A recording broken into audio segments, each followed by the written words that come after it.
महाराष्ट्र की सियासत जिस तरह से गरमाई हुई है, वोट जिहाद को लेकर भारतीय जनता पार्टी के नेता काफी ज्यादा आक्रामक है। सवाल ये पूछे जा रहे हैं कि क्या एक आपराधिक मामले को अब वोट जिहाद से जोड़कर भारतीय जनता पार्टी वोटों के ध्रुवीकरण की कोशिश कर रही है, या फिर वास्तव में एक लंबी चेन है जो हवाला के जरिए पैसा भेज रहा है और चुनाव को प्रभावित करने की कोशिश कर रहा है।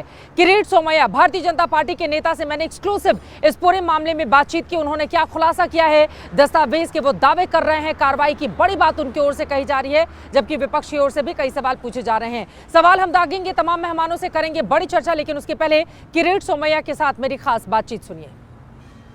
वोट जिहाद के लिए क्या 125 करोड़ रुपए की फंडिंग की गई है, जिसका खुलासा किया है किरीट सोमैया ने। बीजेपी के वरिष्ठ नेता हमारे साथ मौजूद हैं। सर, ये वोट जिहाद, हिंदुओं पर खतरा, ये चुनाव के दौरान ही क्यों याद आता है बीजेपी? अब क्योंकि कांग्रेस वाले ऐसे उल्टे सीधे धंधे करते हैं। मैं मालेगांव से अभी आ रहा हूँ। मालेगांव में अक्टूबर 2024 यानी आचार संहिता के दरमियान अचानक Nashik merchant cooperative bank, Maharashtra bank of Maharashtra, ऐसे अलग अलग बैंकों में बेरोजगार नौजवानों के नाम से 2 डजन बैंक अकाउंट खुले। सिराज मोहम्मद और उनके साथ में दूसरे 2, एक मोइन खान, इन्होंने उनको 5-5 हजार रुपया देके और उस खाते में उत्तर प्रदेश, मध्य प्रदेश, पश्चिम बंगाल, ऐसे 7 राज्यों में से 175 ब्रांचेस में से लगभग 225 करोड़ रुपए जमा किए गए और 4 दिन के अंदर वो पैसे निकालकर उसमें से 150 करोड़ का तो हवाला भी हो गया है। ये 4 दिन से हम इसके पीछे लगे हैं। आज वो जो सिराज की और बैंक के मैनेजर के पुलिस ने गिरफ्तार किया है। CBI, ED, income tax, reserve bank, Maharashtra police, bank intelligence unit, इन सबको हमने जानकारी दी है। सभी ने होमवर्क शुरू किया है। दूसरा पक्ष ये कहेगा कि चुनाव में चंदा तो लिया ही जाता है चुनाव लड़ने के लिए, तो फिर ये पैसे वोट जिहाद के लिए कैसे इस्तेमाल? हाँ, एक तो पैसा है कि इसको देने वाला कौन पता नहीं है, और कितना बड़ा नेटवर्क।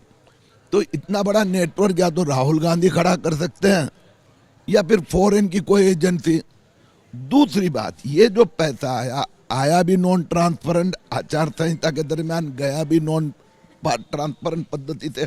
उसी समय पर राहुल गांधी की कांग्रेस कहती है हमें ये उलेमा काउंसिल ने समर्थन किया है, हमने दोनों की बैलेंस शीट निकाल के दे दी।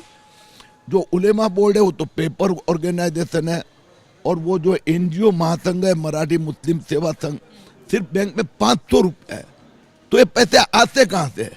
तो ये मालेगांव की बैंकों में इस प्रकार से पैसा आता है और ये पैसा हवाले के द्वारा इनको दिया जाता है। ये बहुत बड़ा खुलासा आप कर रहे हैं, बहुत बड़ी जानकारी। आपको लग रहा है कि इस तरह के पैसों का इस्तेमाल कर एक तरफ बीजेपी या महायुति को हराने की साजिश की जा रही है, और दूसरी तरफ कौन है इस पैसे के पीछे, इस बारे में कोई जानकारी किसी के पास नहीं। अब उसके पीछे भी एनआईए लग जाएगा, क्योंकि ये तो बहुत खतरनाक बात है।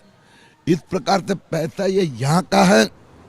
जैसे ही घड़ी का काटा दोपहर 2:30 पे आए, बबीता जी का दिल सास बहू साजिश के लिए मचल जाए।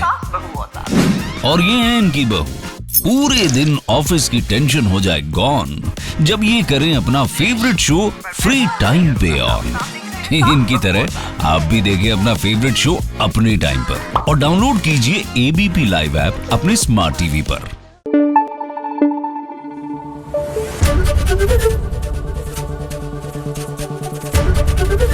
एबीपी न्यूज आपको रखे आगे।